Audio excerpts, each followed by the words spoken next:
specific here. Would you have done anything differently? It seems that the criticism of these representatives is how you conducted the hearing. Yun ang una kong tanong ko. Should you have been tougher on the former president? Should you have interrupted him? What do you think, Senator? Siguro yung number one is probably tama si Senate President Chis Escudero that I got desensitized about the cursing. And by I saw an interview na he counted the curse words around, sabi niya 21. And I only intended to allow one. So nalusutan po ako ng 20. So yun po, isa yun. Pero yung rambling, kunyari the witness is rambling, I'll give some allowance. I give some allowance because, you know, we want to get as much information from this person as possible. So let him testify freely according to his style and not unnecessarily interrupt him. So yun siguro, pero nang tapos pansin natin, that's not only the rambling but also the repetition. So pinayagan ko na rin yun because nag-extend din naman kasi ako ng mga around 2 hours. So binigay ko na po sa kanya yung 2 hours na yun. Okay, let's talk about that. Do you believe the president was rambling, or frankly speaking, by letting him speak, he put himself in trouble? As the person who will write the draft of the committee report, so I want to ask for understanding that I cannot yet right now reveal all of my thoughts, all of my reactions kasi isusulat ko po 'yan. Basta what has happened is that the testimony was under oath. Therefore, those of us who will now go over the testimony because we have the obligation to write a report and recommend something, we will treat all of his statements as serious statements. Unless he qualified the sentence as the following sentence is a joke, then we will really treat it like a joke. But if it's not qualified as a joke, that is an under oath statement. So dadaanan po namin yun. And even if let us say the sentence is about this subject matter, and then the second sentence negates or contradicts the first sentence, we will have to take it into context. Babasahin po namin yan. Ano ba yung konteksto? So, and then the former president cannot control our decision-making process. Kung ano ang paniniwalaan namin sa lahat ng sinabi niya, nasa sa amin na po yun. Hindi niya kami madidiktahan ano dyan ang dapat namin paniwalaan. Bao, do you believe that by letting the president speak, he revealed more? He revealed a lot because number one, that is his way of speaking. If you interrupt him, then he will now restart. He will start again from the original thought, and we just keep on repeating what has been stated before you interrupted him. So you let him speak, you get more information, you get more details, you get more kwento. So I'm using words lang na Karen objectively because I will, as the subcommittee chairman, I believe it is my responsibility to come up with the first draft of the subcommittee report. Then sinicirculate ngayon yan. Mag-agree yung iba, magdi-disagree yung iba. Now, what do you make of Representative Abante? We often talk about interparliamentary courtesy. What do you make of Representative Abante criticizing you, how you conducted yourself when, let's face it, you and other colleagues don't criticize the lower house on how they conduct their own hearings? Ako nga, actually, I have refrained from commenting on how Quadcom conducts its hearings. Pero siguro, I will just allow that as a constituent Abante. Siguro ganun na lang. I will just accept his criticism because he is also my constituent. Diba, national yung constituency namin eh. So, he is my constituent, our constituent. So, he has the right to criticize us. Pero ganito na lang kasi, yung Quadcom na yan, why don't they just subpoena the former president and require his appearance before them?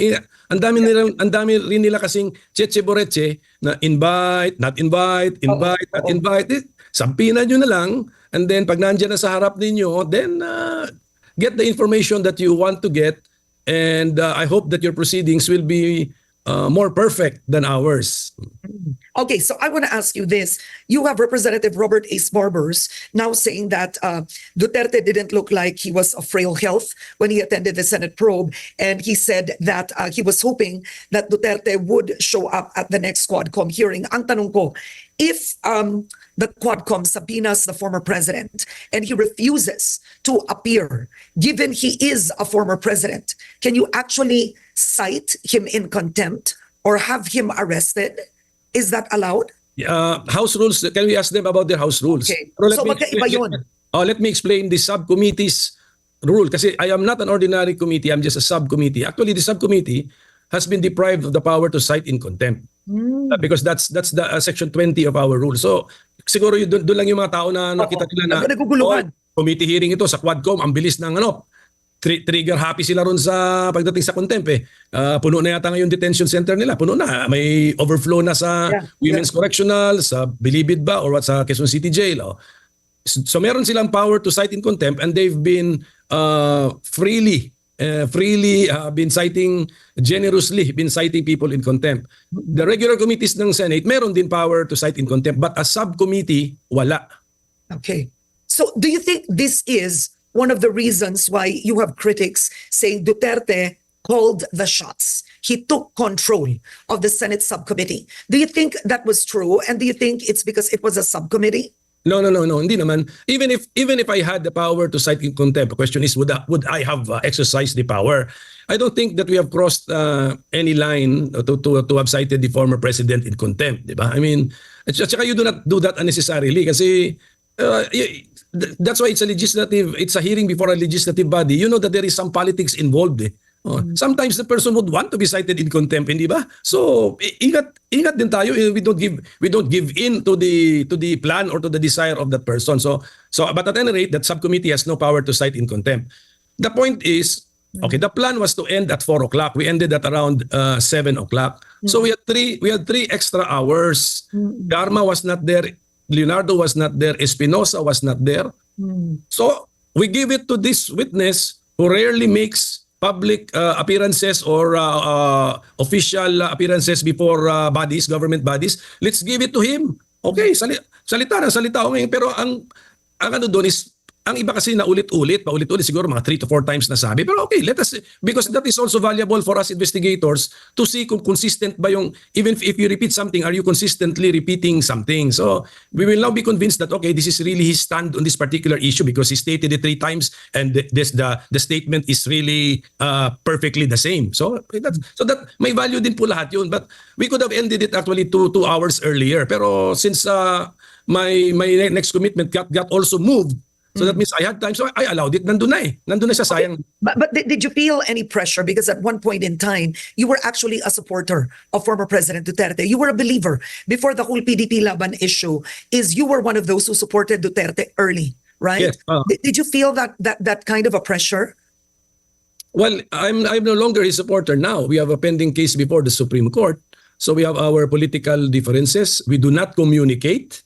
So I parang may ano ba yung kasabi, hindi na kami close. Karen. So he has absolutely zero influence over me, especially on the way I think. So when I write the committee report, our past relationship, our past friendship, our past dealings will have zero influence over me. And but also ito lang dadagdag ko, even our present disputes will also not affect my way of thinking. I will just look at the evidence. I will follow the evidence. Hindi ko sasabihin na guilty ito taong ito dahil nag-away kami sa control of a political party. Ang layo na nun eh.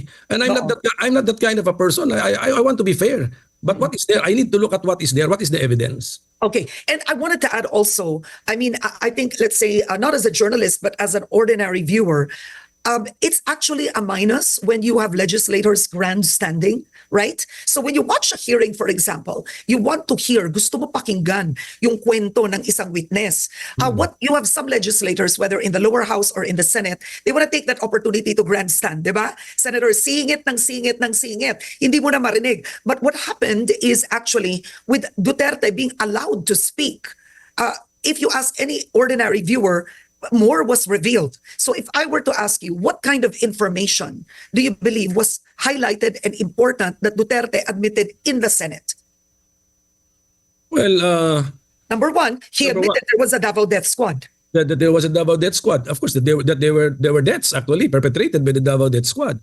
As to who composed, meron siya ibang versions doon. Yun. Kailangan imbestigahan yun. But not by calling him again. He cannot be the source of all information. That's why we really need to do some investigating ourselves. And then number 2, siguro I got worried about that he got to teach early in the police officers' professional lives. He got to teach them that early.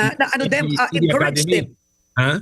Yeah, and encourage them. So that is now the professor of a fresh police officer. So ang tanong ko, who are screening those who get access as professors to the fresh police officers? They have to be screened.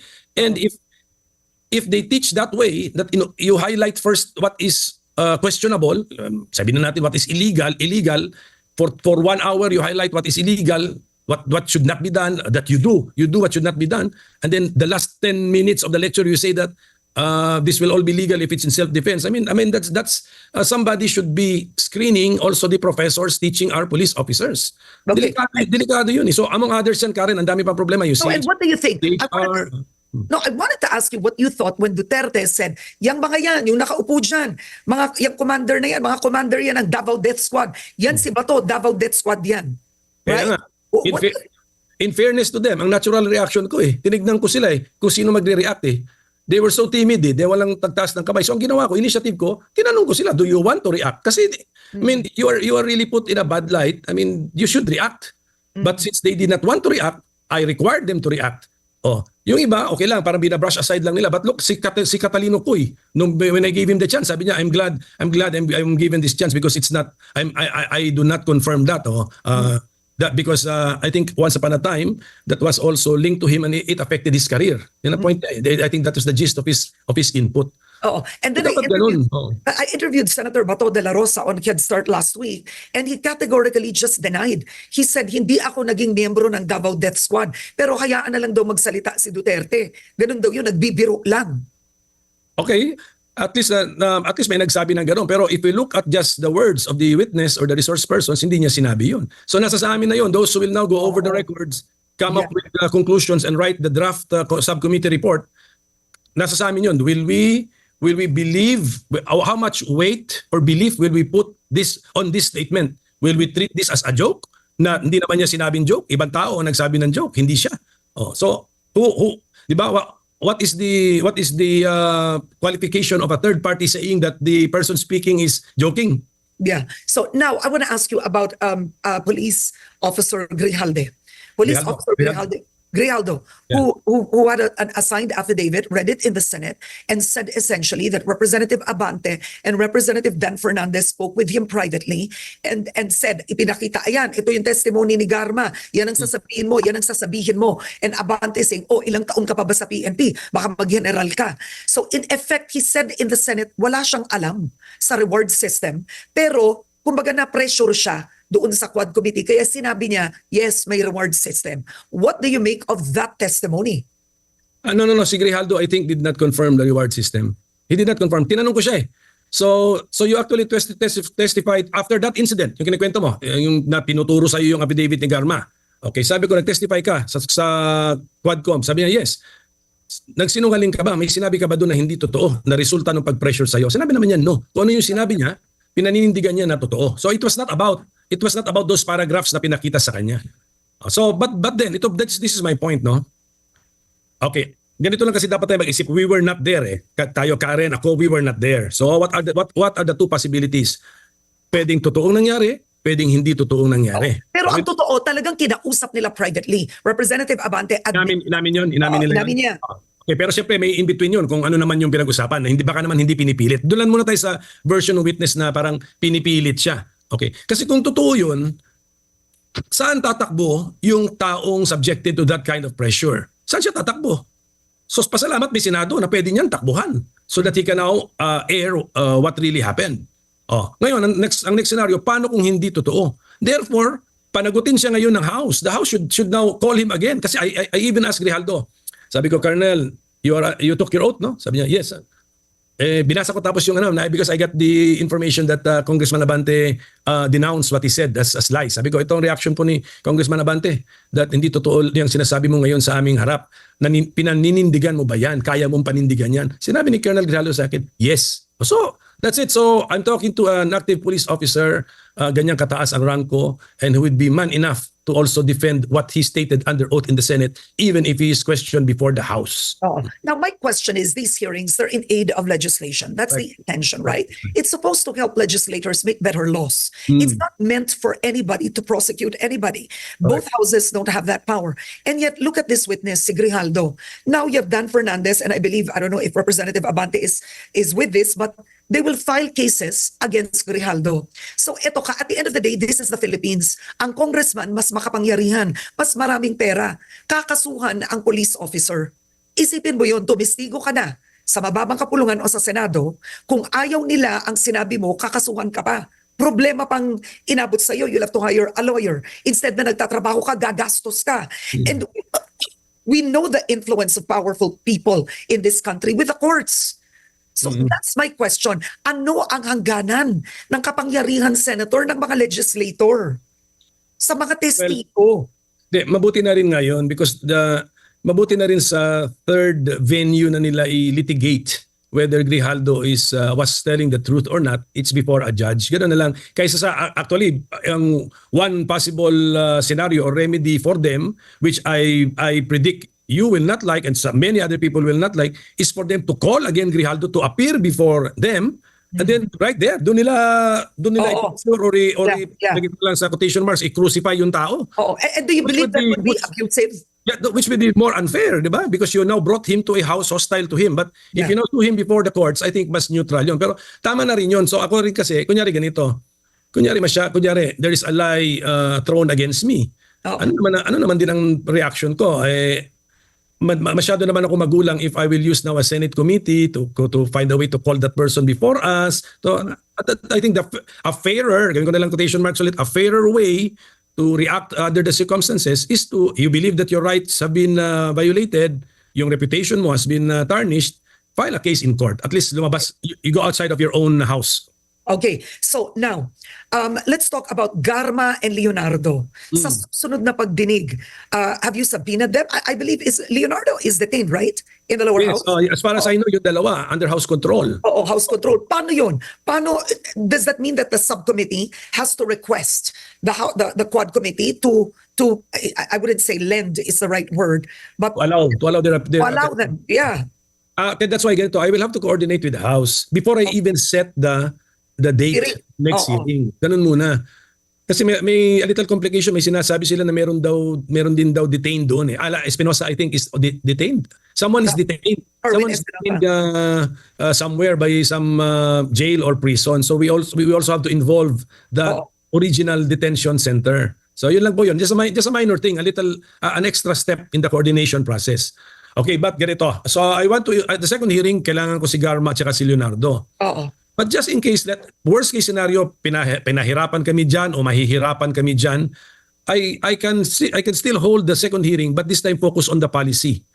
But wait, I want to ask you, if pinahirapan kayo, can Senate President Cheese Escudero speak with the speaker? Yes, coordination. That can happen.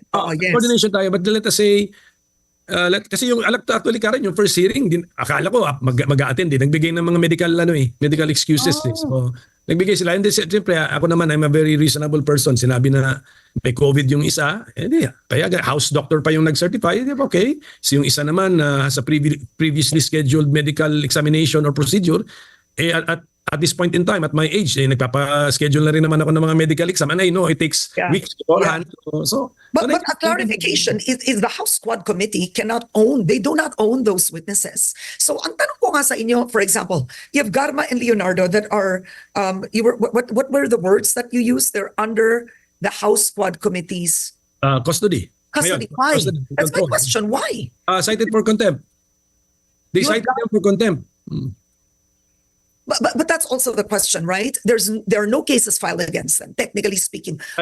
Yes, as far as I know, not yet. Not yet. But what power? That's also my question as a journalist, an ordinary citizen.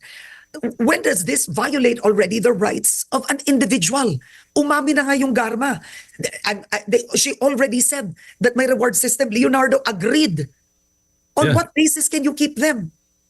Let the House Squad justify their continued detention. I will not justify it for them. Let them justify it. Sila sumagot. Kasi tama yun eh. They were requiring these two people to do something which is to answer correctly. Yun ang point yata nila because in their belief they were not answering honestly, di ba? Under oath. So kinontempt nila. Now that you can now purge yourself of the contempt by complying with what they are asking for. They're asking for a truthful response to the question.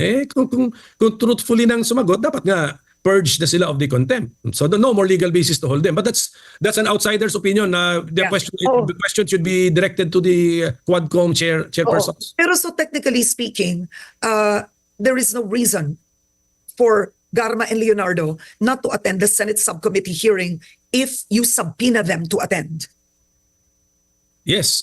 Yes. Technically, Technically. if the subcommittee issues out a subpoena, the House Squad Committee cannot not allow them, right? Yes, theoretically, Cannot not allow them. They don't have that power. theoretically they should not. But then if should they be now allowed to attend our hearings but still be under contempt citation by the House, out of respect, the Senate, obligation of the Senate is to return the physical custody of the two persons to the House, back to the House, because we will have to recognize and honor their contempt citation over these two persons. Okay. So ibalik namin sila properly where they came from. Okay. Now, the reason I'm asking this is already hypothetical, is, when people attend the Senate subcommittee hearing, senators, the congressman may be thinking, baka magbago testimonya nun sa Senado. Baka biglang sabihin ni Garma at Leonardo, That's the point. That's it, right? That's the point. That's the point. Under changed circumstances, will you stick to your story? If they stick to the story, then ang laking ang laking boost yun sa credibility nila. Ng House Squad Committee, ng rin. It will be Yes, the witness, the testimony to be used by the Quadcom has withstood questioning or even cross-examination in the Senate. Therefore, that's a very credible testimony kung mangyari yun. All right. But I mean, relatively speaking, okay, it's the first time a former president attended a Senate subcommittee or committee hearing. That's one. But technically, can the House decline the attendance of, can the House Decline to allow... has that ever been done?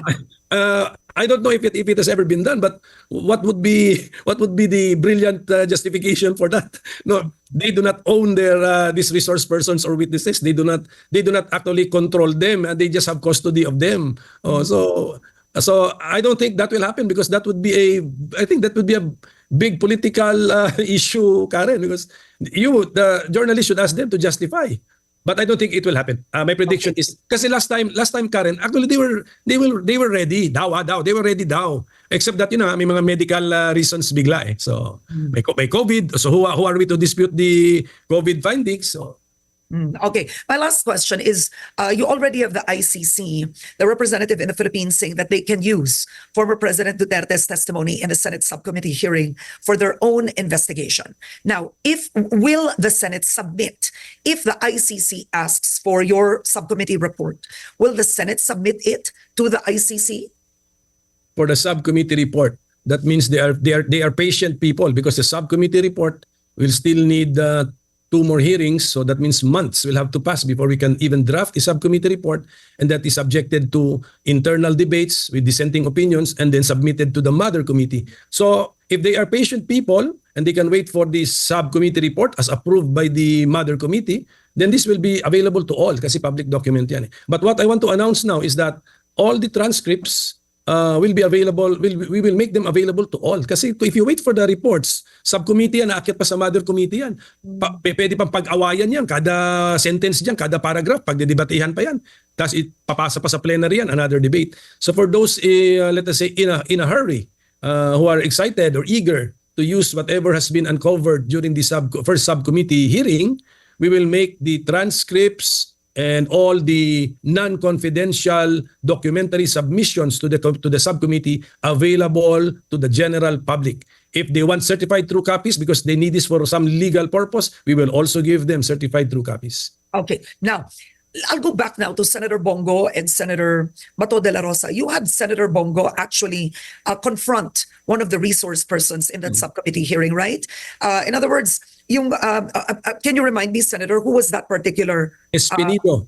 Espinido, yeah. Na sabi ni Senator Bongo, you lied.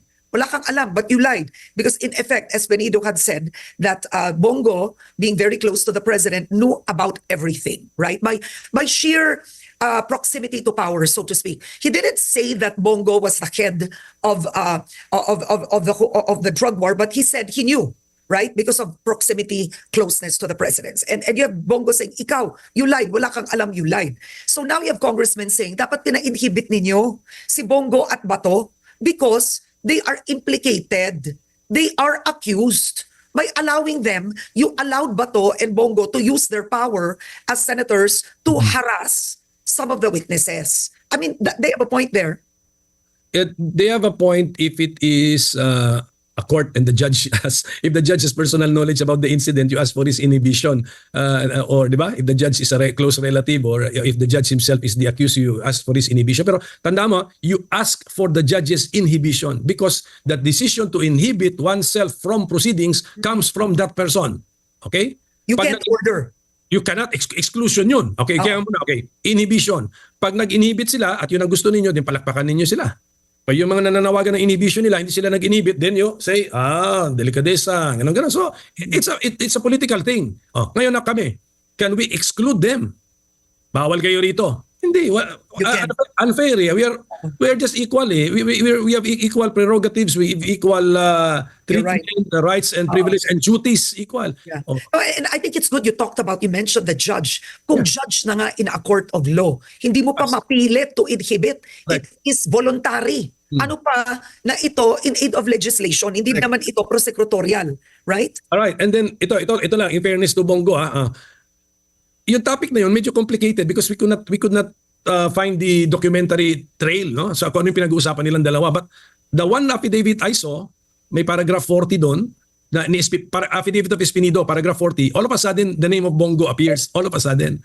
And it's really out of context, bigla na lang, kaya tanong ni Bong sa kanya, bakit bigla akong nasingit dyan sa affidavit mo? So, that's as far as I could understand what they were talking about. Kaya pinapa-research ko pa nga, I'm asking my staff to dig deeper into that issue. Were they referring to one and the same affidavit, or are there really two affidavits and we only have copy of one? But the copy that I saw, talaga namang from out of nowhere, bigla na lang nabanggit ang pangalan ni Senator Bongo. So, I mean, fairness, ako as chairman, I mean, kahit may away din kami ni Bongo sa party, sa political party power grab nila. But as a fair person, when I see that document, when I read that, kaya tinignan ko sabi ko nga naman, bakit naman biglang may pangalan na doon na the funding comes from unknown sources, but may all of a sudden Bongo, the name Bongo is there. So tama yun. I mean, if it were my case, if my name is there, I should be given the chance to confront that person. Fair is fair. Fair is fair lang po mga kababayan. Okay, kahit galit tayo ron sa taong yun, pero let's say galit kayo sa kanya, pero fair is fair. Kasi but ako naman, I want to understand those who are reacting negatively doon sa questioning niya because they do not know the actual state of facts. Kami nga mismo nalito Ako mismo nalito So I exerted a little effort to look at the documents. Okay. Another question. The next hearing, Senator Bato de la Rosa, how will he be treated? Will he be treated as a senator who will be asking questions, or will he now be treated as a resource person? He will be treated like a senator who is a member of the subcommittee. But during the first hearing, he showed his desire to answer questions. He does not mind being asked questions. I asked him questions for some details. Unfortunately, hindi lang nga niya nabigay yung detail na hiningi ko. Nalimutan na daw niya kung kailan nangyari yun. But he's open kasi, okay, when I asked the former chiefs of police to react, tinawag ni Bato yung attention ko. Sabi niya, how about me? I'm also a former chief of police. Okay, sabi ko, sige, react to the question. So, andun siya. He's there as a senator with all the regular rights and privileges and prerogatives of a senator. But he is there as a willing contributor to the discussion. Maybe a source of facts. As a witness, source of facts. Okay. So my last question, I think, overall is the fact that, number one, you said you have no date yet for the next hearing. You said that because you first want to iron out that Garma and Leonardo attend the next hearing. So you want to iron that out first. Okay. My last question is this. It seems that that hearings, especially when it comes to the drug war, we've seen it in the last two administrations, the Duterte administration and now the Marcos administration. While we know this is a political exercise, because you have legislators essentially doing the questioning, it seems that the truth has become hostage to who is in power. I think being a journalist who's covered the Duterte period as well on Head Start, it's alarming that these same police officers, Espinido, or let's say this Kerwin Espinosa, for example, others who are now testifying are the same ones who said Laila de Lima was taking drug money, right? They were defending the drug war. And now nagbago ang Pangulo. Diba, Senator? I think what's appalling to the Filipino citizen is it seems the truth